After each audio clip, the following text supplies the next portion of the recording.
आज गुढीपाडवा सण शिवरायांचा, मावळ्यांचा, मराठमोळ्या संस्कृतीचा सण, प्रकार हिंदुत्वाचा आणि उत्साह नवीन हिंदू वर्षाचा। काही दिवसापूर्वी मी आणि माझी फॅमिली महाराष्ट्राची यात्रा केली। पंढरपूर, तुळजापूर, जेजुरी, शिर्डी आणि अजूनही बरेच ठिकाण, आणि मी हे सर्व मोमेंट्स आपल्या फोन मध्ये रेकॉर्ड केले। तर चला या गुढीपाडव्याच्या शुभ दिनी तुम्हाला घेऊन जातो या भक्ती, संस्कृती आणि ऐतिहासिक वारशाच्या व्हर्च्युअल टूरला। Let's go.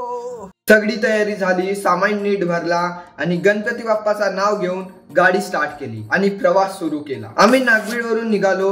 इथून मजा मस्ती एन्जॉय करत वर्धा, यवतमाळ, नांदेड मार्ग लातूरला चाय पिऊन फायनली तुळजापूरला पोहोचलो। मग तिथं रूम बघितले आणि सांगितल्यापेक्षा अर्ध्या किमतीवर बार्गेनिंग करून रूम बुक केली आणि रात्रीसाठी रेस्ट केला। तर चला भेटूया पुढच्या पार्ट मध्ये। उद्या सकाळी तुम्हाला तुळजाभवानी मातेचे दर्शन देऊ, तर रेडी राहा। तोपर्यंत जय महाराष्ट्र।